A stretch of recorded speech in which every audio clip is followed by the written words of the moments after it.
আসসালামু আলাইকুম। শুরু করছি নতুন ভিডিও এবং এই ভিডিওতে আমরা পলিমরফিজম এবং রানটাইম পলিমরফিজম এক্সপ্লোর করব। প্রিভিয়াস ভিডিওর এক্সাম্পল দিয়ে আমরা শুরু করছি, যেখানে আমাদের একটি প্যারেন্ট ক্লাস রয়েছে এমপ্লয়ি এবং একটি চাইল্ড ক্লাস রয়েছে বেস স্যালারিড এমপ্লয়ি। আমি নতুন আরেকটি সাব টাইপ ক্রিয়েট করছি, সে ক্লাস আওয়ারলি স্যালারিড এমপ্লয়ি, যেখানে আপনার আওয়ারলি রেট থাকবে, টোটাল আওয়ার থাকবে। So var hourly rate var total hour এবং অবশ্যই ফার্স্ট নেম এবং লাস্ট নেম এটা দিতে হবে। সরি, এল নেম। এবং আমাদের এই ক্লাসটি কিন্তু এক্সটেন্ড করবে এমপ্লয়িকে, এবং এমপ্লয়ি কনস্ট্রাক্টরে অবশ্যই এফ নেম এবং এল নেম পাস করে দিতে হবে, যেমনটি আমরা আগের ক্লাসের ক্ষেত্রে দেখেছি। এবং এই ক্লাসেও যদি আমরা প্যারেন্ট ক্লাসের গেট ফুল ইনফো মেথডটা ওভাররাইড করতে চাই, সেটা আমরা চাইলে করতে পারি, যেমন override fun gate full info, বা আমরা এরকম একবারে কম্প্যাক্ট ফাংশন হিসেবে দিতে পারি। So first name last name আমি আগে এখান থেকে কপি করছি, এবং first name last name draw salary. এখানে স্যালারি নামে কোনো প্রপার্টি নেই, এখানে হচ্ছে আওয়ারলি রেট টোটাল আওয়ার। আমি বলতে পারি যে আওয়ারলি রেট, যে first name last name draws hourly rate টাকা পার আওয়ার। এবার আমি যখন মেইন মেথডে ফেরত আসছি, আমি আওয়ারলি স্যালারিড এমপ্লয়ির একটি অবজেক্ট ক্রিয়েট করব। Several hourly salaried employee equals hourly salaried employee. আমাকে অবশ্যই পাস করতে হবে আওয়ারলি রেট, যেটা আমি দিচ্ছি সে 25। দেন টোটাল আওয়ার আমি দিচ্ছি সে 48 বা 28 বা 100। দেন ফার্স্ট নেম নতুন কোনো একটা নাম দিচ্ছি, এবং লাস্ট নেম নতুন কোনো নাম দিচ্ছি, সে হাসান। সো আমি বেস স্যালারিড এমপ্লয়ির একটি অবজেক্ট ক্রিয়েট করেছি, আওয়ারলি স্যালারিড এমপ্লয়ির একটি অবজেক্ট ক্রিয়েট করেছি, এবং একইভাবে বেস স্যালারিড এমপ্লয়ির যেমন গেট ফুল ইনফো আমি দেখতে পাচ্ছি, আওয়ারলি স্যালারিড এমপ্লয়ির ক্ষেত্রেও গেট ফুল ইনফো মেথডটি যদি আমি কল করি, তাহলে অবশ্যই চাইল্ড ক্লাস যেটা ওভাররাইড করেছে সেটাই আমি দেখব। এবং এখানে নতুন কিছু নেই। আমরা এখন যে জিনিসটি করতে যাচ্ছি, অর্থাৎ আমাদের এই ক্লাসগুলো হয়তোবা এক একজন এক একটা এক একটি ক্লাস এক একজন ডেভেলপার হয়তো ডেভেলপ করে থাকবেন। একটি বড় সফটওয়্যার ফার্মে যখন একটি প্রজেক্ট ডেভেলপ করা হয়, তখন একটি প্রজেক্টের পার্টগুলো বিভিন্ন ডেভেলপারের বা প্রোগ্রামারের মধ্যে ভাগ করে দেওয়া হয়। যেমন এই ক্লাসটি হয়তো প্যারেন্ট ক্লাসটি হয়তো প্রজেক্ট ম্যানেজার বা টিম লিডার সে বানিয়েছে, এই ক্লাসটি হয়তো একজন ডেভেলপার এবং এই ক্লাসটি আরেকজন ডেভেলপার বানিয়েছে। এবং যে প্রজেক্ট ম্যানেজার যে কিনা এই ক্লাসগুলোর অবজেক্ট ক্রিয়েট করবে এবং মেথডগুলো কল করবে, সে হয়তো বলে দিয়েছে যে আপনারা যখন চাইল্ড ক্লাসগুলো ক্রিয়েট করবেন, তখন আমার বানানো প্যারেন্ট ক্লাসটাকে এক্সটেন্ড করে কাজ করবেন এবং অবশ্যই মেথডটাকে ওভাররাইড করবেন ফুল ইনফরমেশন। কারণ আমাকে ক্লাসের অবজেক্ট ক্রিয়েট করার পর হয়তো বা ফুল ইনফরমেশন দেখার প্রয়োজন হবে, এবং আমি আর অন্যান্য আপনারা কি মেথড বানিয়েছেন সেটা না খুঁজে আমি যে মেথডটা বানিয়ে দিয়েছি সেটাই আমি কল করব। এবং এক্ষেত্রে দেখেন আমি দুটো লাইনে একবার বিএসসি একবার এইচএসসি অবজেক্টের পর ডট দিয়ে গেট ফুল ইনফো মেথডটা কল করেছি।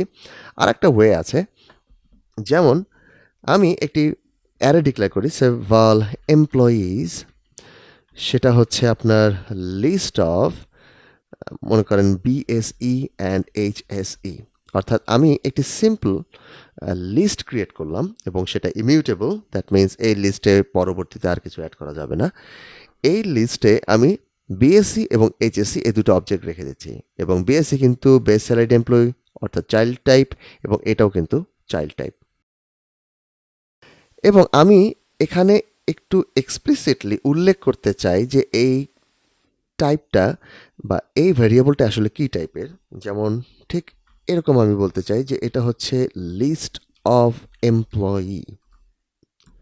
খেয়াল করে দেখেন, আমি যে ভ্যারিয়েবলটা ডিক্লেয়ার করলাম সেটা একটি লিস্ট, কোনো সন্দেহ নেই, কিন্তু এই লিস্টের এলিমেন্টগুলো কী টাইপের হবে। আমি কিন্তু এখানে প্যারেন্ট টাইপটা উল্লেখ করেছি, কিন্তু লিস্টের ভিতরে রেখেছি সাব টাইপ। এটা পসিবল, কারণ আমরা যখন ইনহেরিট করি, ইনহেরিটেন্সকে কিন্তু ইজ এ রিলেশনশিপ বলা হয়ে থাকে। আমরা কিন্তু বলতে পারি যে base salaried employee is an employee, বা hourly salaried employee is an employee. অর্থাৎ সব ধরনের এমপ্লয়ি কিন্তু আলটিমেটলি এমপ্লয়ি, বাট অপোজিটটা কিন্তু আমি বলতে পারি না। সব এমপ্লয়ি কিন্তু বেস স্যালারিড এমপ্লয়ি না, অথবা সব এমপ্লয়ি কিন্তু আওয়ারলি স্যালারিড এমপ্লয়ি না। বাট বেস স্যালারিড অথবা আওয়ারলি স্যালারিড এমপ্লয়ি বা আরও যদি অন্য টাইপের এমপ্লয়ি থাকে, তারা কিন্তু প্রত্যেকেই এমপ্লয়ি। একই কারণে আমরা চাইল্ডের রেফারেন্সগুলোকে প্যারেন্ট টাইপের মধ্যে রাখতে পারি, কারণ যে কোনো চাইল্ড টাইপকেই অ্যাকচুয়ালি প্যারেন্ট টাইপ দিয়ে পরিচয় করে দেওয়া যায়। এবং এখানে এক্স্যাক্টলি সেম কাজটি আমি করেছি। এখানে একটা লিস্ট ডিক্লেয়ার করেছি যার টাইপ আমি রেখেছি প্যারেন্ট টাইপের, এবং এখানে আমি সাব টাইপগুলো দিয়ে দিয়েছি। এখন আমি যেহেতু এটা একটা লিস্ট, আমি একটি লুপ চালাবো, অর্থাৎ for employee in employees, and then আমি হয়তোবা প্রিন্ট করছি employee dot get full info. আমি যদি আমার প্রোগ্রামটাকে রান করি, আমি একটু চেক করি যে আমি আমার ডিজায়ার্ড আউটপুটটা পাচ্ছে কিনা। আমি আমার দুটো এমপ্লয়ির ক্ষেত্রে কিন্তু ডিজায়ার্ড আউটপুট পাচ্ছি। একটু আগে যেটা আমি আলাদা আলাদাভাবে প্রতিটি অবজেক্টের পরে ডট দিয়ে gate full info method call করে কাজটা করেছিলাম, বাট এখানে একটু ডিফারেন্টলি করেছি। কিন্তু এখানে উল্লেখ করার মতন বা খেয়াল করার মতন যে ব্যাপারটা, সেটা হচ্ছে আমি এই কালেকশনের ভিতরে বা কালেকশনটা ডিক্লেয়ার করেছি এমপ্লয়ি টাইপের, যদিও রেখেছি প্যারেন্ট চাইল্ড টাইপ, কিন্তু কালেকশনটা ডিক্লেয়ার করেছি প্যারেন্ট টাইপের। এবং এই কালেকশন ভিতর থেকে যখন এমপ্লয়ি এক একটি এমপ্লয়ি বের হয়ে আসবে, এটা কিন্তু প্যারেন্ট টাইপের, রাইট? এটা কিন্তু প্যারেন্ট টাইপের।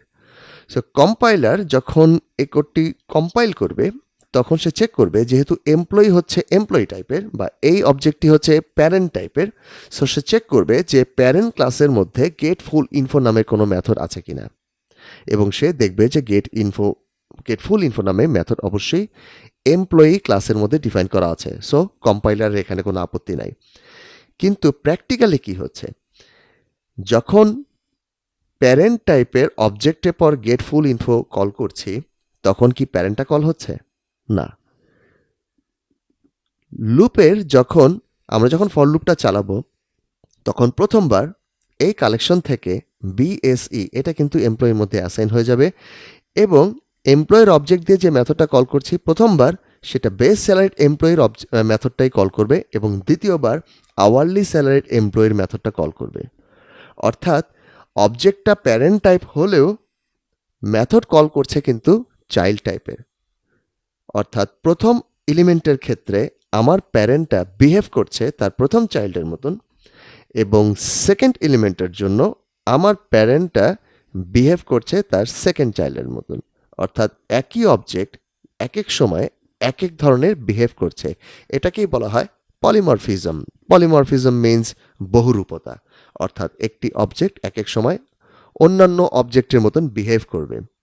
এক্ষেত্রে আমাদের প্যারেন্ট টাইপ এক এক সময় এক এক চাইল্ডের মতন বিহেভ করছে।